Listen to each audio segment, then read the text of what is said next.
Grand Teton National Park.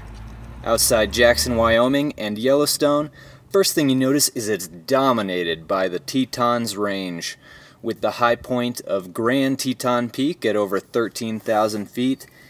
It's a gorgeous mountain range, especially because it doesn't have foothills, which makes it that much more impressive. And it's on one side of Jackson Hole, which settlers named that because it looks just like a depression between all of these mountain ranges. Some of those first settlers were Mormons who have built a lot of barns and homesteads along Mormon Row. Just beautiful, old, kept-up, antique buildings. Around those same buildings we saw a lot of wildlife. The moose, the coyote, the fox here with it actually had a rat or something in its mouth. This is a deer that stood still as a statue. A poor hummingbird that was stuck in a building. I really hope he got out. Little herd of pronghorn there. And this was the coolest, that black bear.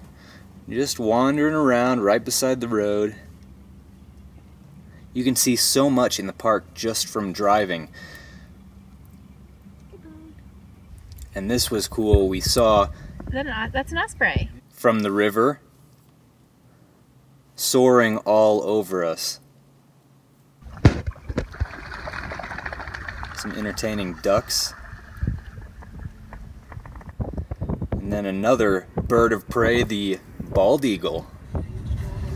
But we also had a little bit of bad weather sightings. The mountains were actually really cloudy a lot of the time. This was our hike to Taggart Lake, which was a beautiful spot right beside the mountains. But you can see that some of the times you can't even see the mountains behind all those clouds, which was pretty unfortunate. But this is the Mainers Ferry Historic District, where this guy actually set up a store and a big ferry that he used to get people across the Snake River.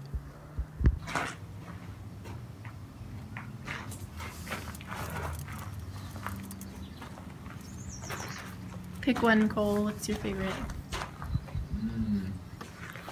I like that one. That's my favorite. That one's, you can't have it. This was a chapel, Episcopalian chapel, that actually Jimmy Carter and President Bill Clinton attended. And Murie Ranch here, the unassuming site of the Wilderness Act creation. And it was really cool. One of the unique things about this park is that we had some videographers from Garmin with us capturing our story. So it was great spending time with them, and we really hope they got some great footage for their promotional video. Other people. But we did escape for a little bit, and we took a little float down the river. You didn't do any paddling, boy? Nope. No paddling allowed. And then on our final night, we set up actually in the National Forest. Found a beautiful campsite right off the road.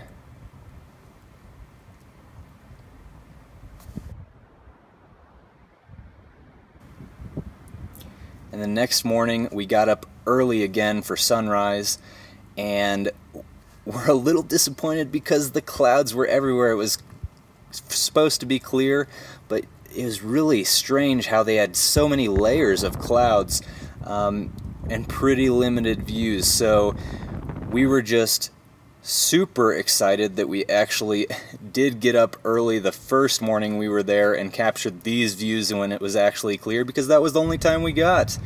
Take what you can get. But it is really cool that the mountains are always changing depending on the light, and no matter what view you have, we found that there are so many different shades of beauty in Grand Teton National Park.